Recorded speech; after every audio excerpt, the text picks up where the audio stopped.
If you're a veteran-owned startup or mid-sized company who's looking to understand more about the KPIs, or in other words, key performance indicators either driving your business or killing it, look no further to this episode as today's guest dives into that, the coping skills to ensure your success long-term, even in pandemic times like today, and much, much more. Stay tuned to Ambitious Vet. What is a good metric for each business? Well, it's going to depend on the industry that you're in.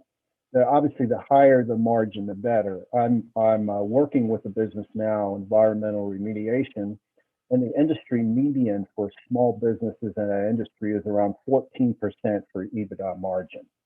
Now, again, that's for that industry. If you're in a different industry, it may be 20%, it may be 10%, but you want to know. Are you looking for your next pain relief lotion, happy pet tincture, or CBD sleep aid that is FDA approved? Check out Cannamax brands, the most effective pain relieving product available today, developed by a doctor for maximal, long-lasting pain relief. Here's the thing, Ambitious Vet. If you're anything like me, who has some service-related bumps and bruises, i.e. specifically my left knee, but you're like me that you aren't committed to them standing in your way for living a productive lifestyle. If that's you, why not get the best products on the market today? Am I right? Well, look no further than Cannamax brands, which feature a unique selection of health-related products to enhance your overall health and wellness.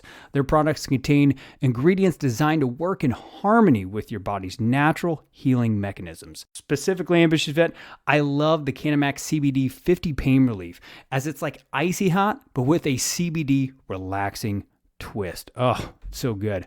Take advantage of their springtime buy one, get one sale now by visiting www.cannamaxbrands.com. That's www.cannamaxbrands.com. It's time to get into the trenches, dig into your purpose, and fire up your life's fulfillment. The Ambitious Vet Podcast starts now.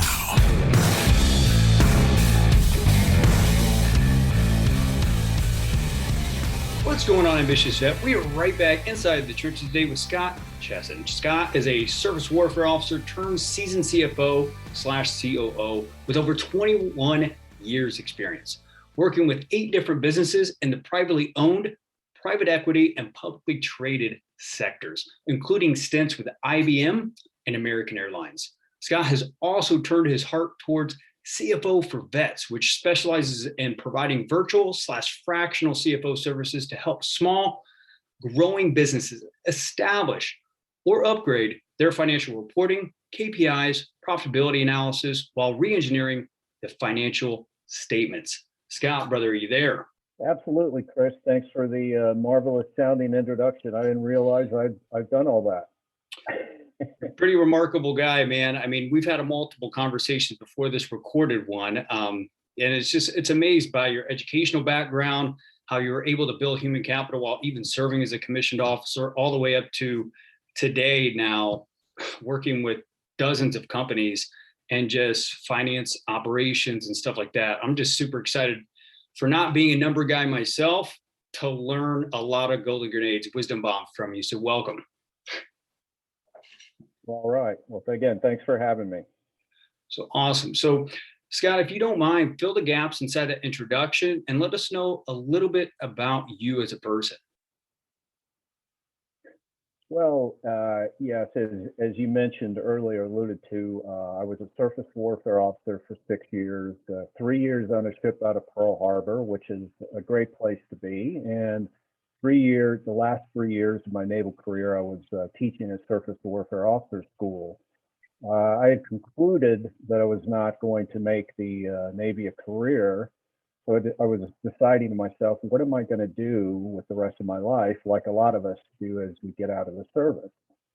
And I've always kind of had an affinity for numbers. I was actually a math major at Navy, and I always had the kind of a gift with it that I enjoyed it thoroughly, understanding them, analyzing, and everything else. So I started working on a second bachelor's while I was in San Diego, and had finished up a bachelor's in business before I got out of the Navy, which straight to grad school and UNC Chapel Hill, which I call that home, although I'm a military brat as well. And then I went straight into the corporate world for about 30 years.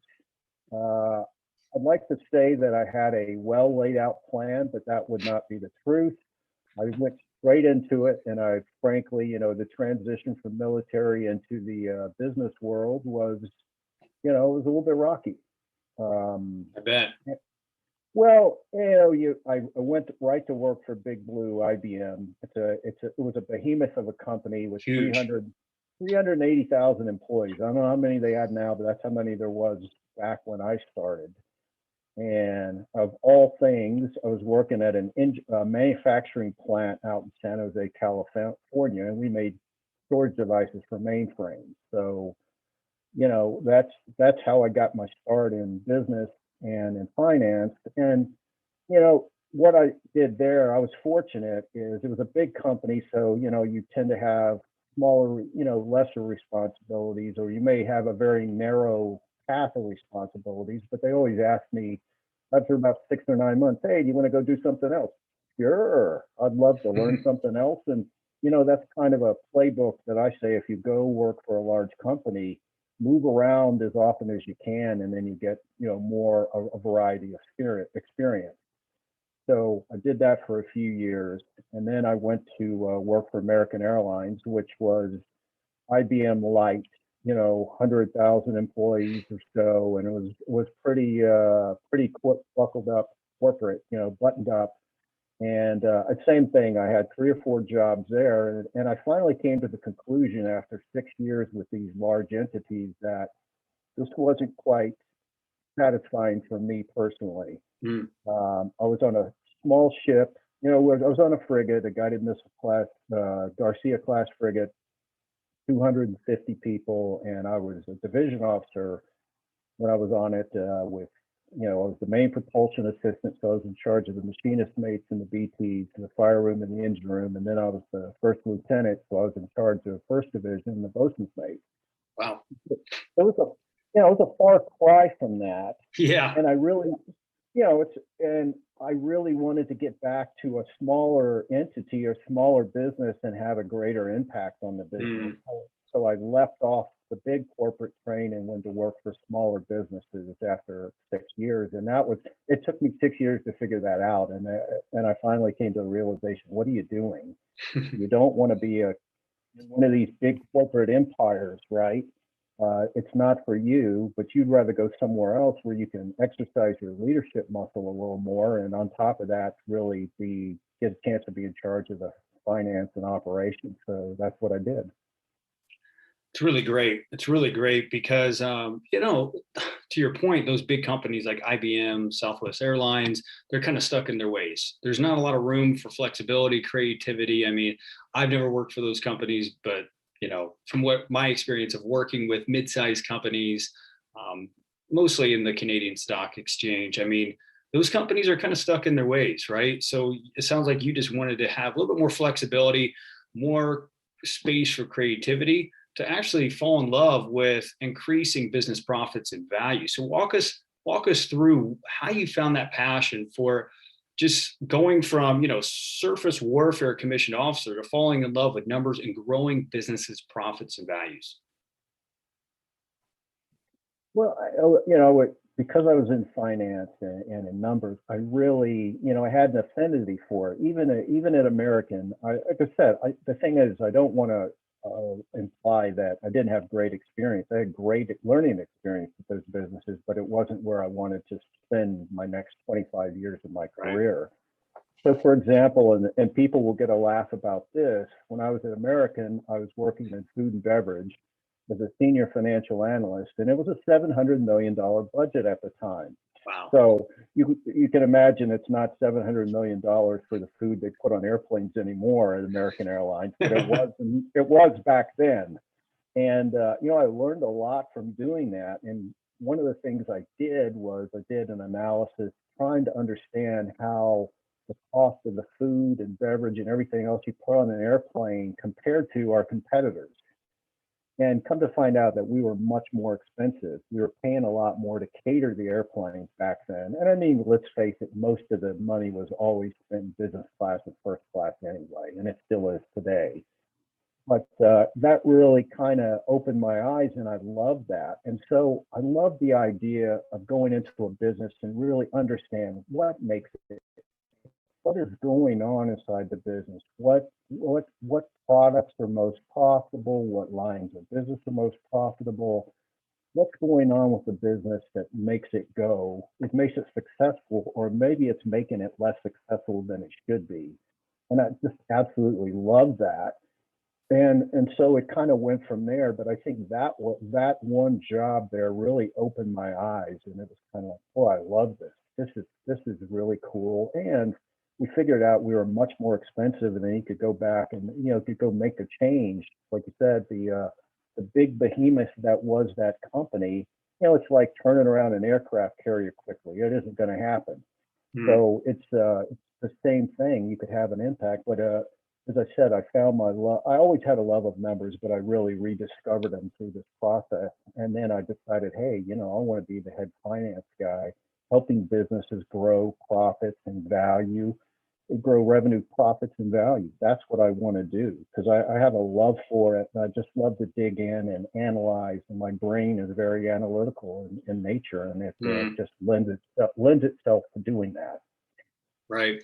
And that's good for guys like me, and I'm sure an ambitious vet that's listening to this right now, where is starting a startup business, and they've figured out their superpowers, more vision or strategy or partnerships, strategic alliances, or whatever that superpower is that's not analytical, daily operations, or even financial modeling, right? Which we've discussed before. Because if you don't know what's driving your business probably won't last very long. So I want to move into the next point, Scott. What numbers are important, and why are these important for growth and scale of the business, right? Like, what are the key KPIs or whatever that are important for small veteran-owned businesses to continue to thrive? Well, for one, I would say is, first of all, pay attention.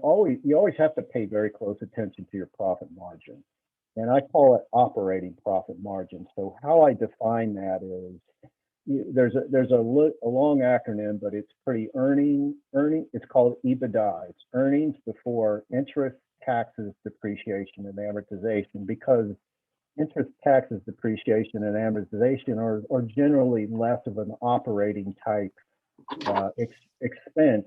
Do you want to measure earnings before that? How much are my operating expenses? If I have a sale and I have cost of goods sold, how much is my gross profit? So you really want to pay attention to that. Now you could say what is a good metric for that? That's a good metric, is that margin, but what is a good metric for each business? Well, it's going to depend on the industry that you're in. Obviously, the higher the margin, the better. I'm working with a business now, environmental remediation, and the industry median for small businesses in that industry is around 14% for EBITDA margin. Now, again, that's for that industry. If you're in a different industry, it may be 20%, it may be 10%, but you want to know. To the idea too, when you know your numbers, know how you stack up to your industry. How are you doing with others that are competitors in a similar line of business that you are? But I think first of all is just understand what your profit margin is and what's driving it or what's causing it maybe to go off the rails a little bit. So that's one thing that I always do. Always look at your profit margins. Always look at your expenses as a percentage of revenue, and try to understand, what's the drivers. If you're in a people-oriented business, pay very close to all your salary related as a percentage of revenue, because that's probably going to dictate your profit margin, a very large portion of it. So, but it's just measuring those things and keeping an eye on them on a monthly basis, and then adjusting, trying to figure it out. Sometimes when you're getting started in a small business, you can't necessarily out of the gate use those metrics. But as you get bigger, you do want to use those metrics. You want to use as many as you can. But I always say start with operating profit margins, see what that is, measure that, and measure it. And if you're getting started, measure what you want it to be when you get kind of up to speed and out of startup mode. What you think it can be or what it should be, and how does it match up to your industry standards. That's great. And thanks for making that point that it's industry specific, right? Like for like a impact community platform like the Ambitious Vet Network, it's different KPIs than like a brick and mortar retail company, right? So that's a really good point. So Ambitious Vet, definitely do your homework with that. So would you say that operating margin, net profit, those kind of KPIs to track are more early stage, mid stage, or even later stage, or all the above, and why for veteran startup founders? Yeah, I mean, for startup, so let's deal with startups first. Let's talk about startups. So one of the things with startups is, well, it's just cash. Do you have enough cash? I mean, and it's, you always need 2 to 3 times more than you think you need. Oh my gosh, yes. Always. Yeah. And the thing is, it's true. Even I remember I was laughing thinking about it. It applies to a lot of things, but particularly a startup business. When I was finishing out my base in my house here in Virginia years ago, I said, "Oh yeah, okay, I'll spend this much." I spent twice as much because that's what it costs to do it the way you want to do it. And when you're starting a business, you have an idea of when you're going to get to maybe a break-even point, but it's not necessarily a straight line. It may be a bit of a sinusoid wave for a while, right? So with startups, I always say monitor your cash, project it out, determine how long you're going to have outflows before you have inflows, and when are you going to break even. You know, I think that's a better metric for a startup than operating profit margin, because you may not have any revenue for a while to start with. Right. It may take you 18 months to really, 12, 18 months to really get into a good position, depending on the business you're in, and maybe a little bit of luck and hard work and everything else. So for that, I think when we're talking about profit margin, it's probably more mid-stage. You really want to focus on, you're past the startup, you've made it past the first couple of years, you're rolling along, and now you want to focus, okay, I want to optimize my business a little more. I want to get it to a better place so that I can continue. The word you used earlier was a great word, scaling. I want to scale, and I don't only want to grow, I want to grow profitably. Growing without growing profitably, and in most cases is kind of growing for bragging rights only. I call it bragging rights growth, right?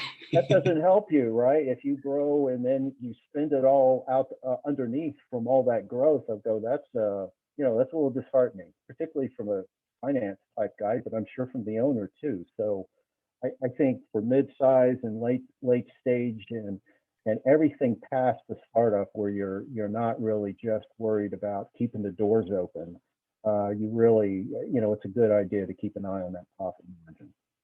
No, that's great. That's great. Ambitious Vet, I hope you're taking notes. I know I am over here. And, Scott, I was telling you that we may get real with the Ambitious Vet Network, just because I value authentic conversations. Then we'll dive into the last topic and send you off. But I mean, for Ambitious Vet Network right now, I mean, we have bragging rights, like you said. We have a 77% net margin month over month, but that's like pretty much just operating expenses of pretty much like me as a guy that's Zoom tools, production for this podcast, and I have part-time contractors to help on the back end for administration needs, but that's bragging rights. And potential investors and our early stage startup want to see some kind of pro forma, right, to scale and hire people, right? Because it's not sustainable, but it's 77% net margin sounds good, and investors are like, wow, that's lean. But when the CEO and the founder is burning out, sometimes you've got to not be. I guess I'm saying, like, it's not necessarily a bragging point whenever you need more leaders. Investors, I have found, invest into early stage startups more when you're mapping out a plan to hire. I mean, what are your thoughts on that as far as like early stage bragging about, all this profit margin, but also, realizing that that profit margin may not necessarily always be there over the next year, 2 years, as you look to scale and do key hires. So you can not only offer opportunity, but, scale your business. So you got to do it all. What are your thoughts around that? Absolutely. Like you said, is it sustainable at those profit margins, and can you scale? And the answer is no if you're a solo entrepreneur and you're chief cook and bottle washer and everything else, right? You're doing everything. Exactly. You get to a point where you go, I need some specialists to help do the things that it could be a combination of the things I don't like to do and I'm not good at, or both, right? You hire people who are good at it, and then they take it off your plate, and that allows you to focus on the areas that you want to focus on: scaling, hiring. And then, because again, when people invest in it, they're investing in the idea that you can scale, you can grow profitably, and you can build a recurring revenue stream that's kind of nice and pretty, and it just keeps going. And hopefully it's one of those that just keeps going and going and going. It's a nice recurring revenue stream and relatively inelastic demand. So that's what investors are looking for. And when a company goes all the way from being invested into an IPO, that's what they're doing. They're telling that story, right? They're telling the story of, we have this recurring revenue stream, we have this gigantic market that we can continue to grab market share from. We are growing, our business is growing, and it's growing very fast, and we see a path to continue to do that for a while. So you haven't seen all the growth before we do that.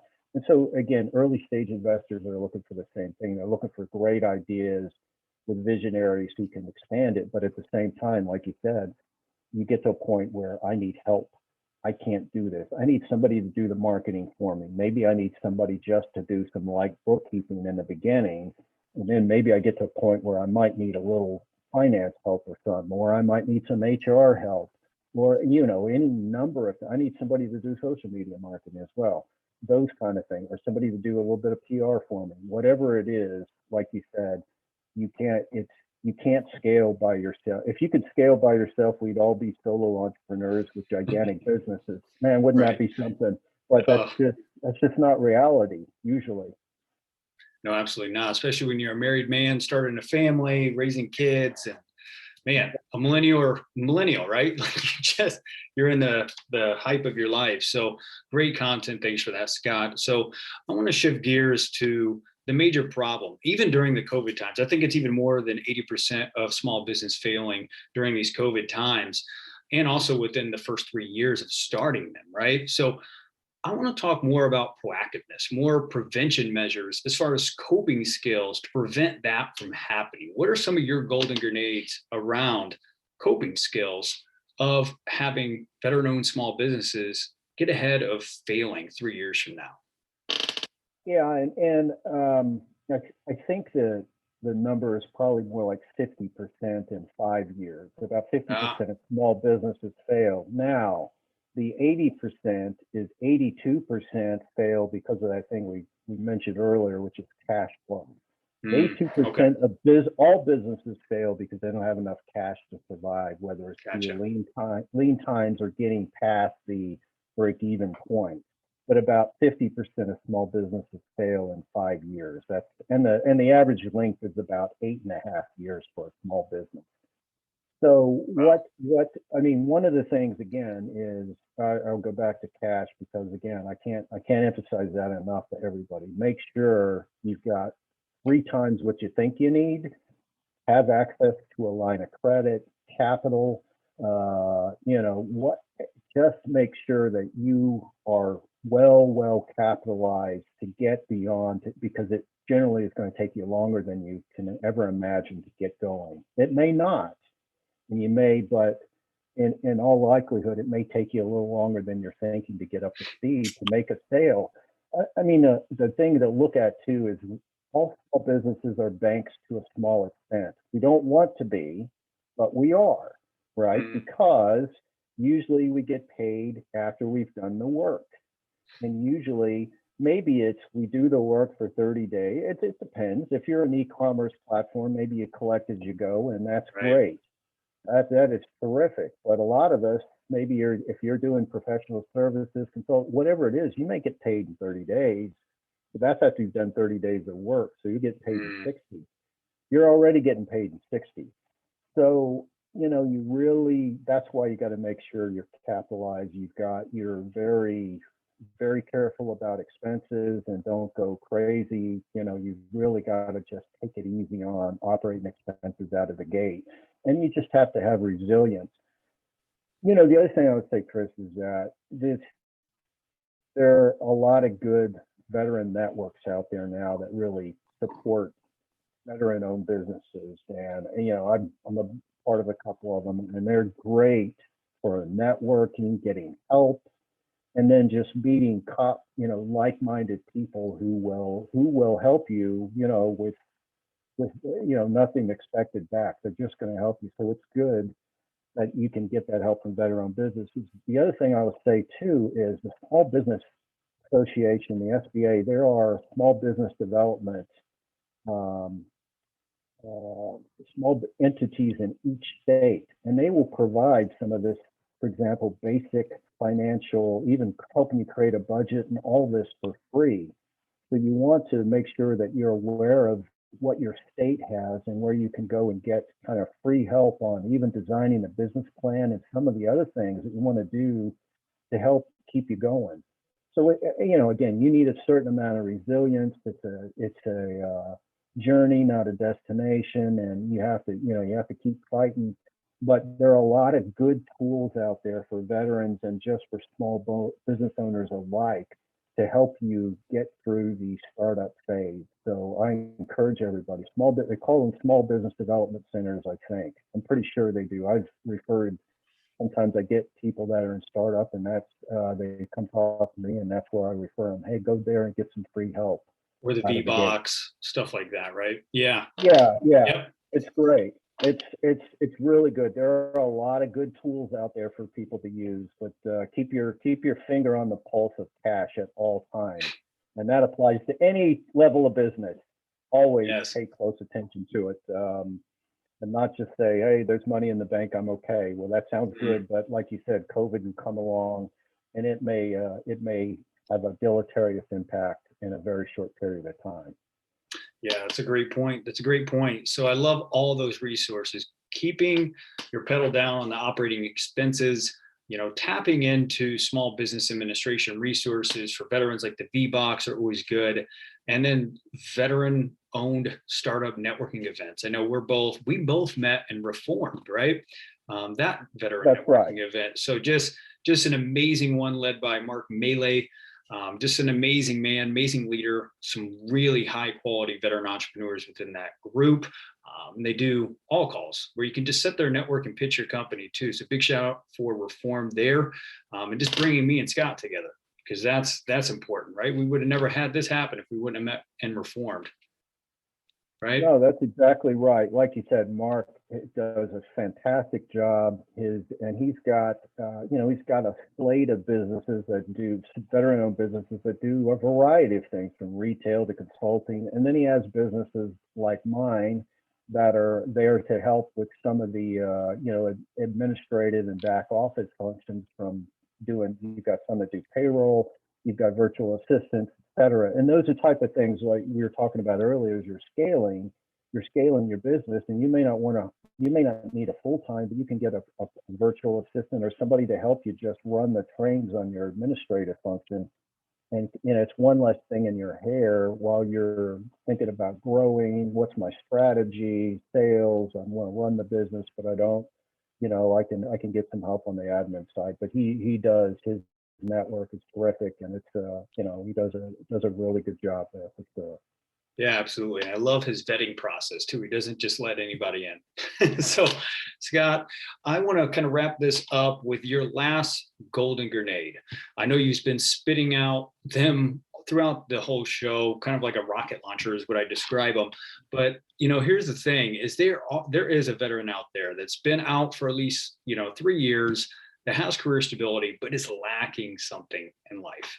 Sense of purpose, satisfaction, fulfillment. Hell, I mean, it may even be financial help with scaling their young startup and having that strategic plan in place to know what the revenue drivers are to scale it to the next level to make the impact they want to make. But what would be one last wisdom bomb that you would provide that ambitious vet? And then we'll send you off. Well, I mean, again, from my own story, it took me 6 years to kind of find my niche in the business world. And that, that's a long time after I got out. It was really 7, and I went to graduate school for years, so 7 years. But anyway, it took me a while to figure that out. I think I've been reading a lot about this lately, is find something about that. It's why you do it. You want to do it, and here's the why of you do it. And it really just kind of, like you said, it's your genius. This is what you love to do, and you can, maybe you can make a living at it, or maybe you start it as a side hustle. But I just tell everybody, be resilient. You may not figure it all out right the day after you get out. It usually takes a little while because you've been well trained and you've had a very specific mission when you were in the military, and then you have to figure out what's my next mission, what is my goal.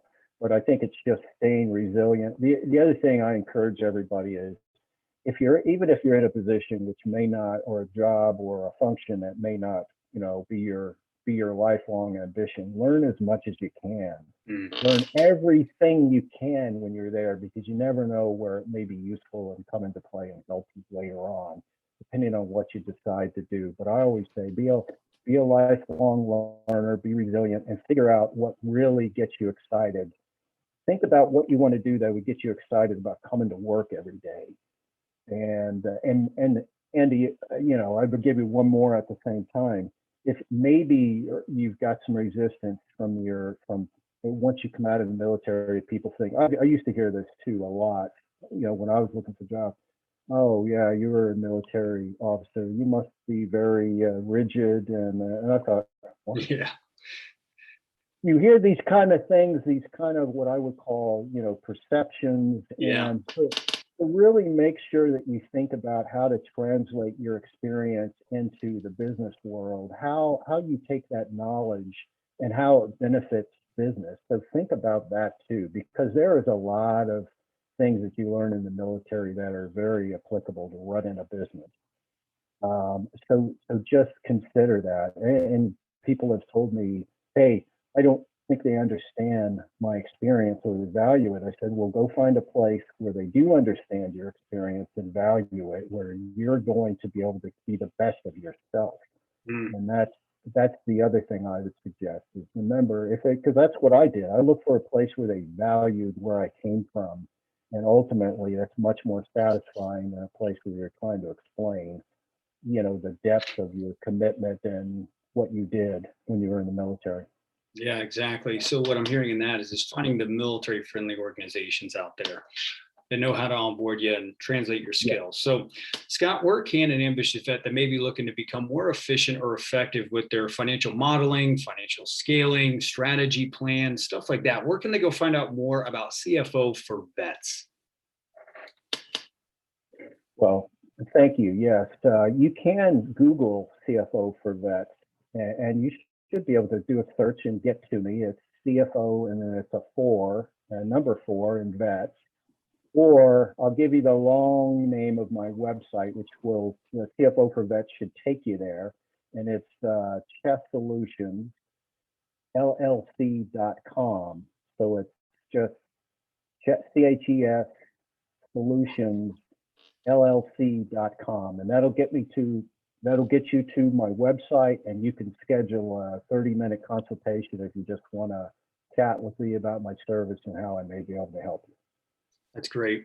Scott, well, all those links will be in the show notes below. So Ambitious Vet, go and check out everything that Scott is doing with CFO4Vets. Just go and leverage his 20 plus years of business experience in operations and financial. I promise you will not regret that. Scott, thanks for joining the Ambitious Vet show today. Thank you so much for having me, Chris. It was a pleasure. It's a lot of fun. And as you know, once I get started talking about it, I just absolutely love it. So this is what I love to do. The Ambitious Vet is available on all popular podcast platforms. Go to vettrainingcoaching.com to subscribe, rate, and share with fellow vets. Again, Ambitious Vet, if you're looking for a product with more proven pain relief ingredients than anything on the market today, check out Cannamax. For a limited time only, buy one, get one free, plus free shipping in the continental U.S. Check out www.cannamaxbrands.com. Again, that's www.cannamaxbrands.com.